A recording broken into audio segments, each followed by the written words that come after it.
इस वीडियो में हम बात करेंगे ionisation constant of weak base.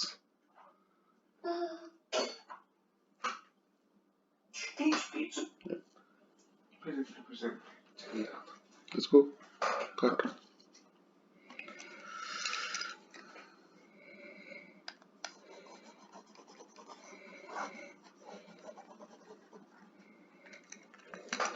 मतलब ऐसे मत इंट्रोड्यूस करो, जैसे मतलब ऐसे बोलो कि के के लिए कर लिया है, के हमने वीक एसिड के लिए किया था, अब के भी वीक बेस के लिए करेंगे। पहले पेन चूज करो।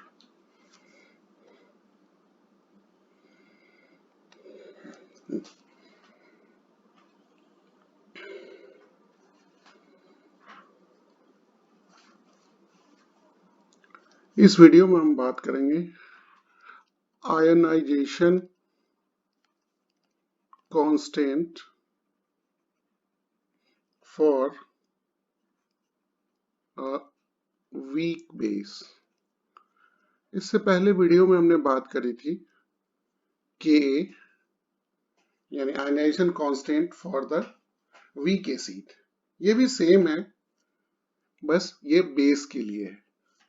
तो इसके लिए हम अगर करेंगे तो एक बेस हमने लिया B, उसको हमने वाटर के साथ रिएक्शन करवाया और ये बन गया BH प्लस, बिकॉज वाटर ने अपना H प्लस डोनेट किया है, एंड OH माइनस। अब अगर इस चीज को हम नॉर्मल कंसंट्रेशन में अगर हम उसको एक्सप्रेस करते हैं इक्विलिब्रियम कांस्टेंट में, तो Kb इक्वल टू क्या होगा, the concentration of BH plus multiplied by concentration of OH minus and divided by concentration of B. H2O नहीं लिया जाता because it is a solvent in liquid form, तो उसको नहीं लिया जाता कभी भी इक्विलिब्रियम के केसेस में, चाहे वो एसिड के लिए हो, बेस को हो, या नॉर्मल किसी भी कंसंट्रेशन के लिए हो, तो सॉलिड और लिक्विड को नहीं लिया जाता है।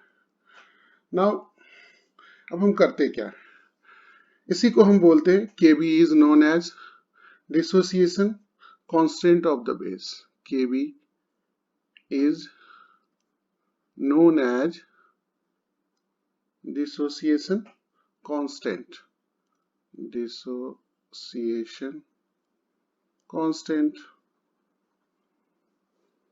Of base. अब इसको इस चीज को एक क्वेश्चन के द्वारा समझे। द क्वेश्चन है the pH of a 0.1 molar solution of aniline is 8.8. Find its Kb। अब इस क्वेश्चन में अगर आप ध्यान से देखें तो हमारे पास क्या है, हम pH से स्टार्ट हो रहे हैं, और एनिलीन जो है, अगर एनिलीन को देखें तो ये एक वीक बेस है। क्या है, वीक बेस है। तो एक स्टैंडर्ड जो हम इक्वेशन लिखते हैं सबसे पहले, दैट इज इंपॉर्टेंट। तो हमने B प्लस H2O और ये बनाता है अपना BH plus aqueous plus OH minus aqueous, और ये लिक्विड है H2O।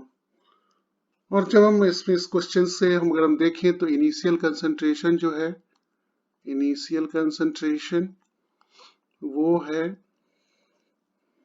B का, दैट इज 0.1 m, और उस टाइम में जब इनिशियली प्रोडक्ट कुछ नहीं बना था तो ये 0 0। लेट अस कंसीडर कि इसमें जो चेंज आया प्रोडक्ट मतलब उस 0.1 मोलर में से जो चेंज लिया हमने वो हमने x चेंज लिया, तो इतना हमने माइनस किया, उतना ही प्रोडक्ट बना, तो plus x plus s। So at equilibrium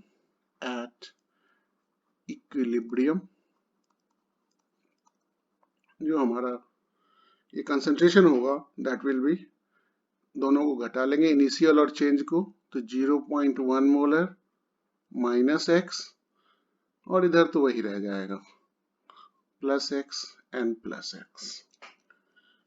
अब अगर हम इसका kb को लिखें, एक्सप्लेन करें kb को, तो kb equal to the concentration of product, so product है BH plus and multiplied by concentration of OH minus divided by concentration of B, that is base. इस केस में एनिलीन है। अब हमारे पास BH का अभी कोई एग्जैक्ट कंसंट्रेशन नहीं है, ना ही OH का है, तो सबसे पहले हमारे पास टूल्स क्या है, हमारे पास ऑलरेडी pH है। तो pH क्या है, ऑलरेडी हमने एक वीडियो में इसके बारे में डिस्कस किया है कि pH equal to minus log concentration of H plus ion. तो pH हमारा लिखा हुआ है, pH अगर आप क्वेश्चन में देखें तो pH जो है दैट इज 8.8, तो अगर हम इसका 8.8 pH हो गया is equal to minus log H plus concentration.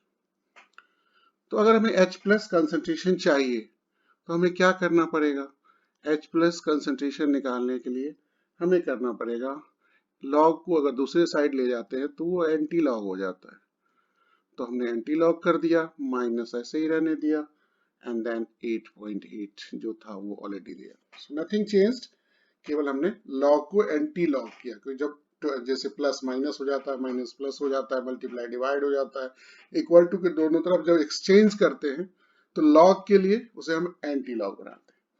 और उसके बाद सब फिर एंटी लॉग में ये फिगर अगर हम देखते हैं, so that will be equal to 1.6 10 to the power minus 9 molar. ये तो हमारे पास H प्लस का कंसंट्रेशन आ गया, लेकिन एक्चुअल में हमें क्या चाहिए, हमें OH का कंसंट्रेशन चाहिए, जो कि आपके केबी वाले में आप देखें तो हमें OH का कंसंट्रेशन चाहिए, और उतना ही हमारा BH प्लस का भी कंसंट्रेशन है, तो हमारा काम हो जाएगा, क्योंकि उसके बाद हमारे पास B जो बेस है हमारा एनिलीन, उसका कंसंट्रेशन ऑलरेडी 0.1 दिया हुआ है, और सबको पुट कर देंगे तो हमारा केबी निकल आएगा।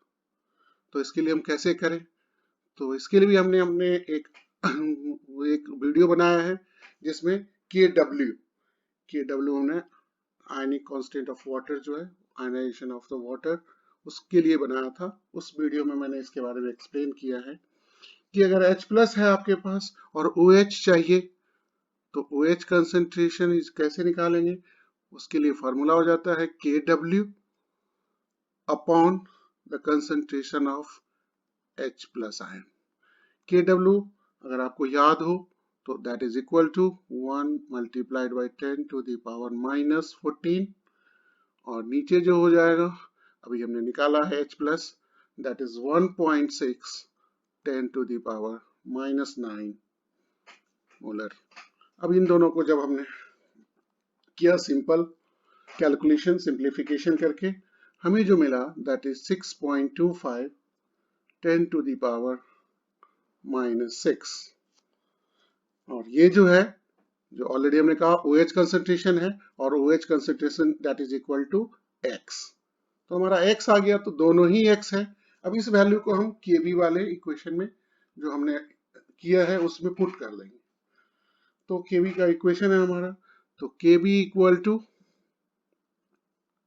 6.25 into 10 to the power minus 6, दो बार है ये दोनों कंसेंट्रेशन, तो स्क्वायर कर देंगे, एंड डिवाइडेड बाय 0.1 जो एनिलीन का कंसेंट्रेशन था एट इक्विलिब्रियम, उसमें से जितना x की वैल्यू जो उसमें से प्रोडक्ट बन गया था वो हमने लिख दिया 6.25 multiplied by 10 to the power -6। बस इसमें एक चीज याद रखना है, क्योंकि वीक एसिड और वीक बेस दोनों ही केस में जो प्रोडक्ट बनता है उसकी वैल्यू बहुत, ये जो 6.25 10 टू द पावर -6 ये बहुत ही वीक क्वांटिटी है, बहुत ही कम है। ये कह सकते हैं x is very very less than actual 0.1, जो मोलर जो था उससे बहुत ही कम है। इसीलिए इस वैल्यू को एसिड में भी और बेस में भी इग्नोर कर देते हैं, यानी इसको हटा देते हैं फॉर सिंपल कैलकुलेशन। लेकिन अगर बड़ा वैल्यू होगा तो नहीं हटाएंगे। तो ये हमें जस्ट जज करना होता है कि 0.5 से छोटा अगर है तो इसको इग्नोर कर देते हैं ताकि उसकी वैल्यू नहीं आती। और इसलिए फॉर कैलकुलेशन कन्वीनियंस ऑल्सो ये आसान होता है। तो 6.25 multiplied by 10 to the power -6 का स्क्वायर कर देंगे और डिवाइडेड बाई 0.1, क्योंकि ये वाला पार्ट हमने इग्नोर कर दिया है। और जो अब हमारी केबी की वैल्यू आएगी वो सिंपल कैलकुलेशन से KB equal to 3.9 multiplied by 10 to the power